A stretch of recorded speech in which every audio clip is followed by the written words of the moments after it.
Bonjour mesdames et messieurs, bienvenue à Perspective. Aujourd'hui, dans son audience générale, le pape François a employé une nouvelle image pour illustrer le mystère de l'Église, le Temple. Ce symbole nous conduit à l'Ancien Testament, où Dieu accompagne son peuple dans l'histoire et guide ses pas. Le Temple d'Israël préfigure l'Église bâtie par Dieu lui-même avec les pierres vivantes. Le pape nous appelle à être ces pierres vivantes.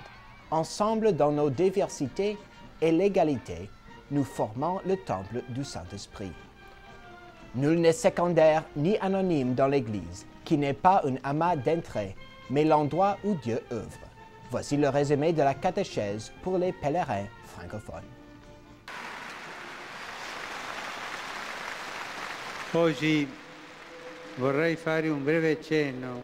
Chers frères et sœurs, l'Église est souvent désignée comme le temple du Saint-Esprit. Cela signifie qu'elle est la maison de Dieu. Elle est le lieu de sa présence, le lieu où il est possible de le rencontrer. Le Saint-Esprit habite vraiment l'Église, il la guide, l'anime et la soutient. Mais ce temple n'est pas fait de main d'homme, il est l'œuvre de Dieu, c'est lui-même qui l'édifie afin de venir habiter parmi nous. Il s'agit d'un temple spirituel fondé sur la pierre angulaire qu'est le Christ lui-même et dont nous sommes chacun les pierres vivantes. Chacune de ces pierres est utile et nécessaire à la construction. Si l'une d'entre elles vient à manquer, la beauté de l'Église est incomplète. Soyons donc des pierres vivantes, solidement unies par l'Esprit Saint au Christ et à nos frères. Il suo popolo ne aveva accompagnato il cammino, ne aveva guidato i passi. Et grande nouvelle pour Jean Vanier, le fondateur du mouvement international l'Arche, recevra le prix Pacem in Terris pour la paix et la liberté. Né en Suisse dans une famille canadienne, Vanier est le fils de Georges Vanier, gouverneur général du Canada. En 1964, il a quitté sa carrière de professeur de philosophie pour vivre en communauté avec 2 hommes handicapés en France.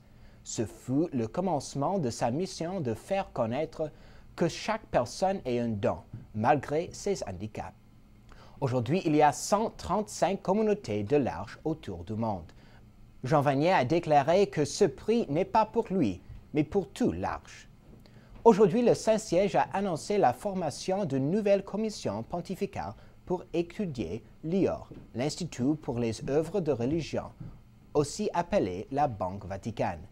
La commission est composée de 5 membres qui sont chargés de rédiger un rapport au Saint-Père pour mieux connaître les activités et la situation juridique de l'IOR et pour mieux l'harmoniser avec la mission de l'Église. La commission est une mesure temporaire et inclut Monseigneur Jean-Louis Torrent, président du Conseil pontifical pour le dialogue interreligieux, Monseigneur Peter Wells, un diplomate américain de la secrétaire de l'État, et Madame Mary Ann Glendon, ancienne ambassadeur américaine au Saint-Siège et actuellement professeure du droit à Harvard. Tournons-nous vers le Canada. Monseigneur Murray Chatelain, nommé archevêque de Keewatin-La Paz en Manitoba et Saskatchewan en décembre dernier, recevra le pallium ce samedi 29 juin en la solennité de Saint-Pierre et Paul. Le pape François va l'imposer ainsi qu'à tous les autres archevêques métropolitains nommés durant l'année passée. Le pallium est un symbole ancien de lien entre le pape et ses archevêques métropolitains autour du monde. Il est une bande de laine avec 6 croix noires en usage depuis le IXe siècle et symbolise l'agneau sur les épaules du Christ bon pasteur. Celle Lumière va diffuser la messe à 9h en anglais et 15h30 en français. C'est tout pour aujourd'hui. Merci de nous avoir suivis et à la prochaine.